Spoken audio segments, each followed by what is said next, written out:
1940 में पाकिस्तान की मांग उठी, 47 में पाकिस्तान बन गया। 7 साल के राजनीतिक संघर्ष में जिस मुस्लिम लीग ने पाकिस्तान मांगा, असल में उसे ही नहीं पता था कि पाकिस्तान का करना क्या है। इंटरेस्टिंग बात सुनो, जब भारत आजाद हुआ दोनों देशों की सेनाएं बराबर बांटी गई, मतलब उस हिसाब से कि भाई तुम्हारी आबादी के हिसाब से तुमको ये क्षेत्र, जो इस क्षेत्र की सेना है वो तुम्हारी और हमारी इस क्षेत्र की सेना हमारी। सेनाएं ज्यादा मैच्योर थी राजनीतिक दलों से, विचार करने योग्य बात है। दोबारा सुनिए क्या कहा, भारत की आजादी में भारत की सेना और भारत का राजनीतिक दल बराबर मैच्योरिटी लिए हुए थे, और पाकिस्तान की आजादी में पाकिस्तान की राजनीतिक दल मात्र 7 साल पुराना और सेना 150 साल पुरानी। सेना ज्यादा मैच्योर थी। सेना को बार बार आजादी के बाद यह लगा कि अरे ये 7 साल पहले जिन्होंने मांग पाकिस्तान की उठाई हो, ये हम पर शासन करेंगे भला।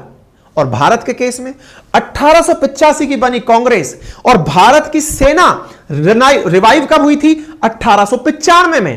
तो इनका कहना था कि सेना से ज्यादा पुरानी तो राजनीतिक पार्टी शासन कर रही है। भारत की आजादी के बाद कांग्रेस का शासन चला लंबे समय तक, तो भारतीय सेना को हमेशा राजनीतिक पार्टी मैच्योर मिली, और पाकिस्तान में पाकिस्तान की सेना ज्यादा मैच्योर थी राजनीतिक दलों से। वो बार बार ये कहती थी अबे तुम लोगों को शासन चलाना नहीं आता है क्या, हटो हम चलाएंगे। आपको एक और तथ्य बताता हूं। तथ्य यह है कि भारत ने तो अपना संविधान 2 साल 11 महीने और 18 दिन में बना लिया था। पाकिस्तानियों का संविधान ही 1973 में बनकर आया है। आपको आश्चर्य होगा, आज पाकिस्तान वाले मार्च में अपना संविधान दिवस मनाते हैं, लेकिन इंटरेस्टिंग बात समझिए, उन्होंने पहली बार भी जो संविधान बनाया था वो आजादी के 9 साल बाद बनाया था। 56 में जाकर पहली बार संविधान बना। संविधान बना तो सेना नाराज हो गई कि भाई क्या बना दिया है, तुम लोगों क्या देश चलाना नहीं आता क्या, पता नहीं है क्या देश को क्या चाहिए होता है। तो बोले फिर क्या करें, हटो, देश तुम्हारी सेना चलाएगी। पटक दिया। 1958 में तो पहली बार इनके यहां पर वो हो गया था, सैन्य तख्ता पलट हो गया था। फिर सैन्य तख्ता पलट हो गया। सेना को संविधान क्यों बनाना, सेना के तो पहले से नियम चले आ रहे हैं, उनको तो शासन करना आता है। अंग्रेजों के टाइम से चल रही है ना सेना, तो उनको तो पता है कैसे शासन करना है। फिर क्या था, 1973 में जाकर के फिर से इनके यहां पे लोकतांत्रिक सरकार बनी, और उस सरकार में जाकर के संविधान बना। मतलब 1973 में संविधान बना। आज पाकिस्तान का जो संविधान है वो 73 का बना हुआ संविधान है, और अपना 26 जनवरी 1950 का। आप विचार कीजिए कि हमारी राजनीतिक सूझबूझ कितनी थी। हम लोग संविधान सभा का गठन किए आजादी के साथ ही। तुरंत संविधान सभा का गठन होता है दिसंबर के अंदर 46 में, और उसके बाद में संविधान सभा बनती है, संविधान बनाती है, दुनिया भर के देशों का संविधान पढ़ते हैं, अंग्रेजों के कानून पढ़ते हैं, राजनेता, बुद्धिजीवी, इतने सारे लोग बैठ करके संविधान बनाते हैं, और संविधान में इस विषय का स्पष्ट प्रावधान रखते हैं कि सेना के साथ साथ भारत के लोकतंत्र को बरकरार रखने के लिए कौन सी एजेंसीज की जरूरत पड़ेगी। आपको जानकर आश्चर्य होगा, लोकतांत्रिक व्यवस्थाओं को बनाए रखने के लिए न्यायपालिका, व्यवस्थापिका और कार्यपालिका तीनों इक्वल फुटिंग पर रहेंगी। इनमें से कोई भी ऊंचा नीचा नहीं होगा, यानी कि न्यायपालिका भी मजबूत रहे, इसलिए इंडिपेंडेंट न्यायपालिका की व्यवस्था की गई। आज हमारे यहां की न्यायपालिका प्रधानमंत्री को भी सजा सुनाने में देर नहीं लगाती। इंदिरा गांधी जी का समय याद करिए, इमरजेंसी लगने का जो सबसे बड़ा कारण था वो क्या था? इंदिरा गांधी जी के लिए कह दिया गया था कि मैडम आप प्रधानमंत्री तो बरकरार रहेंगी लेकिन साइन नहीं कर पाएंगी किसी दस्तावेज पर। इमरजेंसी इसी कारण से तो लगी थी क्योंकि उनके चुनाव को इलाहाबाद हाई कोर्ट ने गलत सिद्ध कर दिया था कि मैडम आपने फ्रॉजरी की है इलेक्शन में, सरकारी संस्था का आपने दुरुपयोग कर लिया है। मतलब समझिए कि हमारी न्यायपालिका इतनी मजबूत कि वो सत्ता में जो पावर में जो बैठा हुआ प्रधानमंत्री है उसको रोक दे रही है कि नहीं कर पाएंगे आप। उसी तरह से आप देखिए भारत के अंदर और जो व्यवस्थाएं गठित की गई, जैसे चुनाव आयोग संवैधानिक भूमिका लेकर के आया। चुनाव आयोग ने लोकतंत्र को बरकरार रखने के लिए हर साल इवॉल्व होते हुए, आज दुनिया का इतिहास है, यूरोप की जितनी आबादी नहीं उसके कई ज्यादा तो हमारे यहां के वोटर्स हैं जो कि दुनिया में सबसे बड़े लोकतंत्र में वोट देते हैं। लोकतंत्र के महापर्व को लोग देखने आते हैं। मतलब आप सोचकर देखिए कि आज अमेरिका जो कि अपने आप को ओल्डेस्ट डेमोक्रेसी कहकर ट्रीट करवाना चाहता है, लेकिन भारत ने याद दिला दिया कि ओल्डेस्ट तो हम ही हैं। वहां पर हमसे भी कई गुना कम आबादी है, उसके बावजूद भी राष्ट्रपति का चुनाव लड़ रहे व्यक्ति पर गोली चल जाती है। और भारत में आज तक कभी ऐसा नहीं हुआ कि अपोजिशन के किसी नेता को इसलिए टारगेट कर दिया हो कि यह हमारी सत्ता को चैलेंज दे रहा है। चाहे सत्ताएं आएंगी या सत्ताएं जाएंगी, हमारे देश में आज तक ऐसी व्यवस्था नहीं। ये दुनिया के लिए मिसाल कायम करा। क्यों? क्योंकि हमारे यहां पर चुनाव आयोग जो कि एक संवैधानिक संस्था बनी, वही संविधान जो हमने देश की आजादी के साथ तुरंत बना लिया था, उस संविधान ने ही हमें यह मजबूती दी, उसी संविधान ने हमें यह व्यवस्था दी। मतलब आपको यह समझना चाहिए। फिर आपके दिमाग में कई प्रश्न बनने लगेंगे, तो क्या आज तक हमारे देश में ऐसा नहीं हुआ क्या कि किसी ने ट्राई किया हो कि चलो तख्ता पलट करके तो देखते हैं? हमारे इसमें बुनियादी रूप तो है, लेकिन आजादी के बाद हमने ऐसा क्या तरीका अपनाया जिससे कि हम ये चीज कंट्रोल कर गए और पाकिस्तान वाले फेल मार गए? नेहरू जी की सूझबूझ। कैसे? आइए उस पर लेकर मैं आपको चलता हूं। बातें बताने के लिए बहुत सारी हैं। असल में इन पॉइंट्स का कहीं एक जगह विश्लेषण नहीं मिलता है। आप जब पूरा इतिहास उठाकर पढ़ते हैं तब जाकर ये इवॉल्व होकर आती हैं। इसलिए आइए मैं आपको आगे लेकर चलता हूं, ठीक है? अच्छा, तो हमने आपको तख्ता पलट की बातें बताई और मैंने आपको यह भी बताया कि किस प्रकार से भारत में, आज जब मैं ये बात बोलता हूं आपसे कि भारत में 1857 में अंग्रेजों ने जो क्रांति देखी और उस क्रांति के बाद उन्होंने डिसाइड किया कि यहां पर रेजिमेंट्स होनी चाहिए, आपको जानकर आश्चर्य होगा आज देश के अंदर 27 रेजिमेंट्स काम कर रही हैं। 27 रेजिमेंट्स में चाहे वो जाट हो, चाहे क्षेत्र के आधार पर हो, आसाम रेजिमेंट हो, पंजाब सिख रेजिमेंट हो, बिहार रेजिमेंट हो, कुमाऊं रेजिमेंट हो, नागा रेजिमेंट हो, गोरखा रेजिमेंट हो, राजपूत राइफल्स हो, सबकी अपनी अपनी पहचान बनाकर उनके अंदर अपना भाव पैदा कर दिया है। यही कारण है कि इन रेजिमेंट्स के बीच में अभी पिछले कुछ दिनों में 1-2 साल पहले भी अहिर रेजिमेंट की मांग उठी थी कि अहिर रेजिमेंट भी होनी चाहिए। अच्छा, मैं एक जानकारी और दे दूं, चमार रेजिमेंट भी भारत के अंदर हुआ करती थी। 1943 से लेकर 46 के बीच में भारत में चमार रेजिमेंट के नाम से भी रेजिमेंट रही है। यह भी एक इतिहास है। जातियों के आधार पर रेजिमेंट्स भारत में गठित की गई थी अंग्रेजों के द्वारा, क्षेत्रीयता के आधार पर, उनके अपने प्राइड के आधार पर भारत में रेजिमेंट्स गठित की गई थी, ताकि कभी इनको कोई भड़काने का काम करे तो फिर ये सब लोग एक बिंदु पर ना आ पाए। और इंटरेस्टिंग समझिए, भारत में 7 कमांड है, 7 कमांड के अलग अलग कमांडर्स हैं और उनको एक साथ आदेश देने के लिए अलग अलग व्यवस्थाएं रखी गई हैं, ठीक है? खैर, आइए फिर मैं आपको लेके चलता हूं कैसे हमने अंग्रेजों के जाते ही बहुत बड़ी सूझबूझ दिखाई, कैसे हमने उनकी व्यवस्था को जब अपने यहां अपनाया, क्योंकि आजादी के बाद वो हमें अपनी सेना तो सौंप गए, लेकिन अब उस सेना को बनाने में हमने क्या तरीका अपनाया वो सुनो। देखो क्या हुआ। देश आजाद हुआ, पंडित जवाहरलाल नेहरू प्रधानमंत्री बने, फील्ड मार्शल करियप्पा, अब यह बात समझने की है, जैसे कमांडर इन चीफ हुआ करते थे ब्रिटिशर्स के समय पे, मैंने बताया था ना किचनर के टाइम पे, तो फील्ड मार्शल करियप्पा बनाए गए, कमांडर इन चीफ बनाए गए। भारत में आज तक 2 ही व्यक्ति 5 स्टार जनरल तक पहुंचे हैं, इनमें से एक करियप्पा साहब है और एक सैम मानेकशॉ साहब है। केवल 2 ही व्यक्ति फील्ड मार्शल की रैंक तक गए हैं, ये पहले व्यक्ति थे करियप्पा। और इनको यह बात क्यों, मतलब ये उपाधि भी क्यों मिली थी? क्योंकि इन्होंने डायरेक्ट एक्शन लिया था पाकिस्तान के ऊपर, जब 1948 का पाकिस्तान का संघर्ष पढ़ते हैं अपन लोग, ठीक है? अच्छा, एनीवे, तो फिलहाल के लिए बात सुनिए।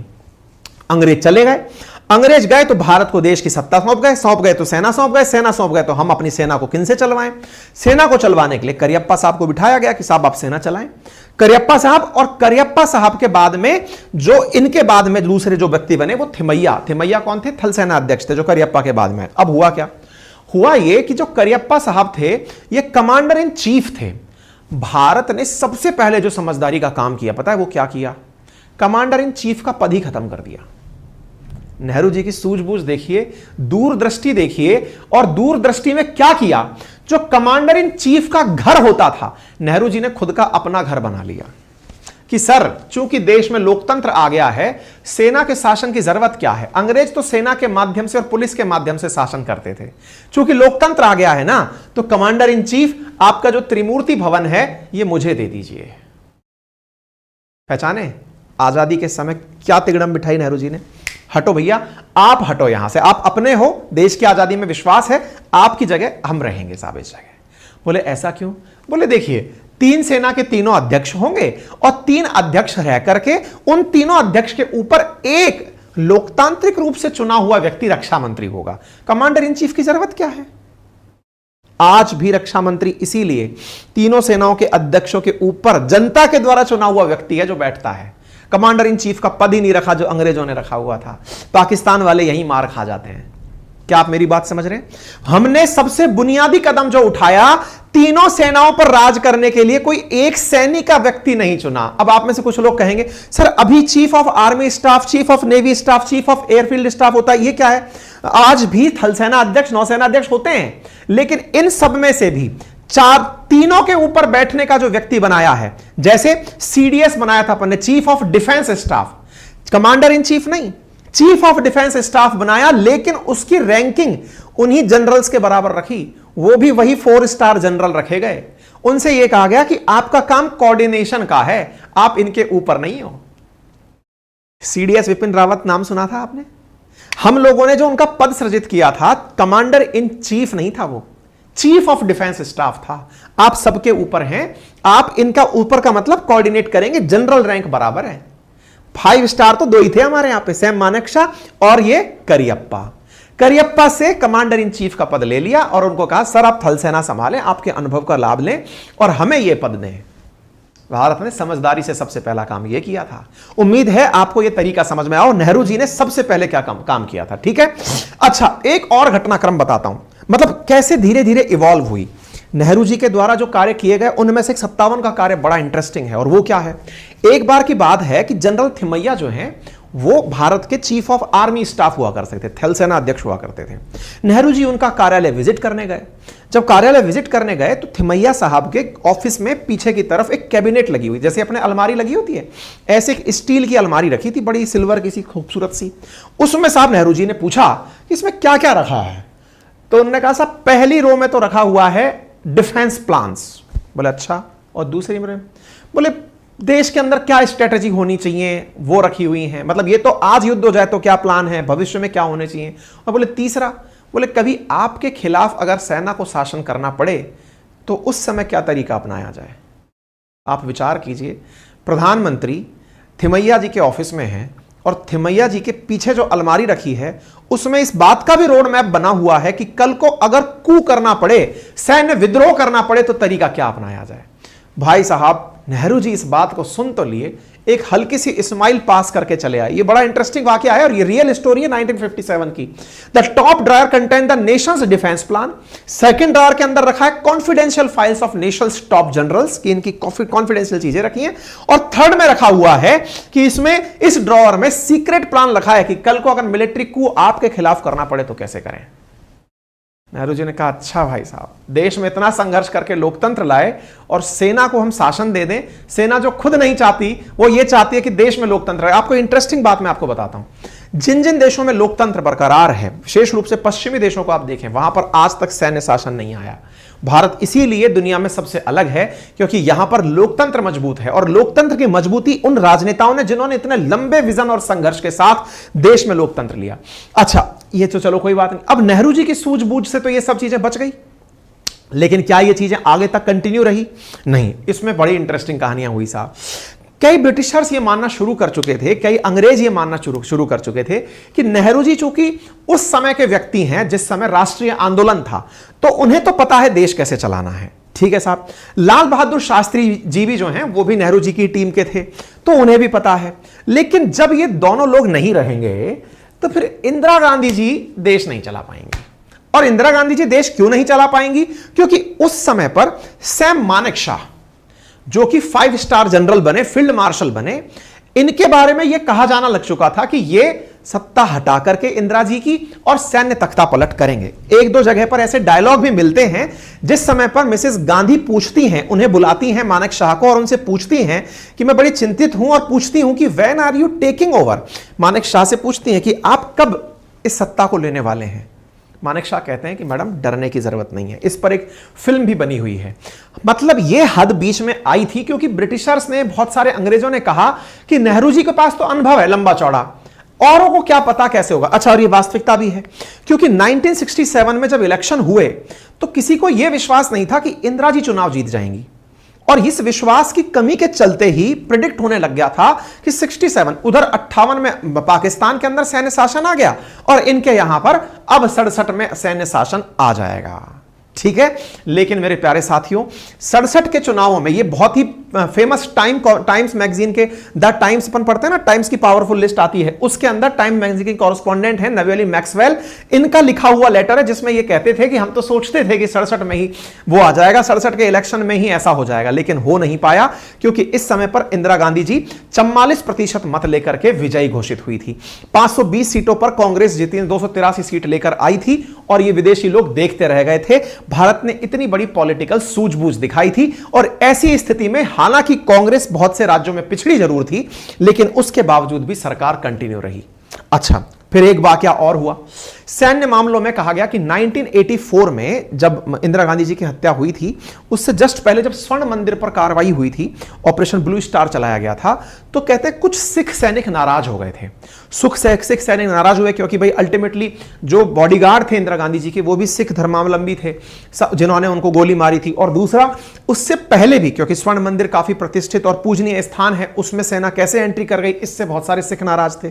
लेकिन भारत में इतनी कल्चरल डाइवर्सिटी थी सेना के अंदर कि यह बात आइडिया में भले ही आई हो, एग्जीक्यूट नहीं हो पाई। मैंने आपसे क्या कहा, 1857 से ही अंग्रेज सबक लेकर के भारत में Jat regiment, Rajput rifles, Rajput battalion, Assam battalion, है ना, गोरखा रेजिमेंट, इतनी तरह की रेजिमेंट बना गए, Bihar regiment, Jharkhand regiment, Bengal regiment, इतनी रेजिमेंट बनाकर चले गए कि सबकी अपनी अपनी पहचान और अपनी अपनी प्राण प्रतिष्ठा थी कि नहीं साहब हम तो अपने लिए हैं।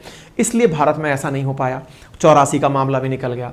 2012 के अंदर जब मनमोहन सिंह जी की सरकार थी, उस समय इंडियन एक्सप्रेस ने खबर छापी और लिखा कि जनवरी की एक रात को भारत में तख्ता पलट होने वाला था। और जनरल वीके सिंह उस समय वो हुआ करते थे, चीफ ऑफ आर्मी स्टाफ हुआ करते थे। बोले इनके नेतृत्व में भारत के अंदर तख्ता पलट होने की तैयारी हो रही थी। ये 2012 का लेटेस्ट मामला है, जिस समय सबसे ज्यादा ये मामला उठा था कि साहब ऐसा कुछ हुआ था। द संजय गार्जियन की रिपोर्ट के अनुसार सेना ने कथित तख्ता पलट की खबरों पर कार्रवाई करने के लिए, मतलब ये घटना कुछ इस तरह से हुई थी। मैं पहले आपको घटना बताता हूं। हुआ कुछ यूं था कि ये पॉडकास्ट में वीके सिंह ने साहब ने ये बात बोली भी है कि कैसे कैसे हुआ था ये काम। कहते हैं मैं लिख करके लाया था, आगरा से जो सेना है ना वो चला दी गई थी बिना पुलिस को बताए हुए कि साहब हम लोग बिना सरकार को बताए हुए। हां, 2012 की बात है, जनवरी 2012 की। 33वीं आर्मर्ड डिवीजन की एक टुकड़ी जो हिसार में तैनात थी वो दिल्ली की तरफ चल पड़ी। मैकेनाइज्ड इन्फेंट्री की एक पूरी यूनिट मोबिलाइज की गई जो अपने साथ 40 से ज्यादा टैंक ट्रांसपोर्टर लेकर चल रही थी। इसके तुरंत बाद आगरा में तैनात 50वीं पैरा ब्रिगेड की एक यूनिट भी दिल्ली की तरफ भेज दी गई। कहते हैं कि इन दोनों मूवमेंट का भारत सरकार को आइडिया नहीं था और मनमोहन सिंह जी ने अपने आईबी के अधिकारियों को बुलाकर, आईबी जो खुफिया जांच करती है अपने भारत के अंदर, उनको बुलाकर, इंटेलिजेंस ब्यूरो वालों को बुलाकर पूछा था कि क्या इस बात में सच्चाई है कि सेना तख्ता पलट करने आ रही है। तो उन्होंने कहा नहीं सर, ऐसा कुछ भी नहीं है, यह केवल एक र्यूमर उड़ाया गया है। कुछ खुफिया लोगों ने इस तरह की बातें अखबार में छपवा दी हैं, इसका कोई तर्क नहीं है। इस बारे में जब पॉडकास्ट के अंदर स्मिता प्रकाश जी के पॉडकास्ट में पूछा गया था वीके सिंह साहब से, तो इन्होंने कहा कि भारत में यह संभव ही नहीं है क्योंकि भारत के अंदर 7 कमान है और 7 कमान एक जनरल के साथ एक साथ आदेश मानने के लिए पूरी प्रक्रिया है कि वो कब किस आदेश को मानेंगे। कहने का मतलब यह हुआ कि लेटेस्ट उदाहरण 2012 का कोट किया जाता है कि ऐसा हुआ होगा। तो उम्मीद है कि अब आपको भारत के इतिहास के निर्माण से लेकर आज तक के अंदर जो भी गतिविधियां हुई और भारत में ऐसा क्यों नहीं हुआ, वो सारी बातों का एक लमसम आइडिया लग गया होगा। पाकिस्तान में ऐसा क्यों हुआ उसका भी आइडिया लग गया होगा। वस्तुतः आप अब तक यह कंक्लूड करने में कामयाब हो गए होंगे कि भारत के राजनीतिक पार्टियां सेना से ज्यादा पुरानी और मैच्योर हैं। साथ ही साथ भारत के अंदर सेना में इतनी कल्चरल डाइवर्सिटी है कि वो सब अपनी अपनी अस्मिता और पहचान के लिए संघर्ष करती है, साथ ही साथ वो नेशनल प्राइड को पूरा करती है। वहीं पाकिस्तान जो कि आजादी के बाद अपने आप को एक मुस्लिम राष्ट्र घोषित किया, मुस्लिम राष्ट्र घोषित करके उनकी एक ही धार्मिक आइडेंटिटी रह गई और उस धार्मिक आइडेंटिटी के साथ एक ही क्षेत्र के अंदर, चूंकि एक क्षेत्र की सेना ही सीमित थी, पंजाब रेजिमेंट के मैक्सिमम लोग उनके साथ चले गए थे और चूंकि पाकिस्तान की मांग ज्यादा पुरानी नहीं थी और दुर्भाग्यवश जब पाकिस्तान बना तो उनके जो अब्बा थे जिन्होंने पाकिस्तान बनवाया, जिन्ना, वो आजादी के कुछ ही समय बाद मर गए। तो ऐसे में पाकिस्तानी जो हैं वो दिशाहीन हो गए, उन्हें पता ही नहीं था कि हमने देश क्यों बनाया और बनाकर अब इसका क्या करेंगे। इसलिए सेना ने आसानी से उसकी सत्ता को संभाल लिया। चूंकि पाकिस्तान से ही बांग्लादेश निकला था तो यही हाल बांग्लादेश में होने ही थे। इनकी कोई भी कोई पॉलिटिकल आइडियोलॉजी नहीं थी। वही भारत लोकतांत्रिक मांगों के लिए ही बना देश था। भारत में मानव अधिकारों के लिए, मूल अधिकारों के लिए संघर्ष हुए थे, freedom of speech and expressions के लिए संघर्ष हुए थे।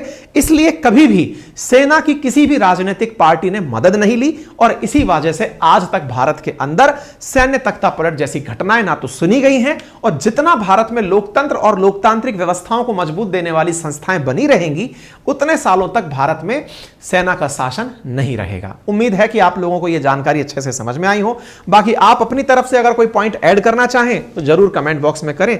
फिलहाल के लिए इतना ही। अपना ख्याल रखें।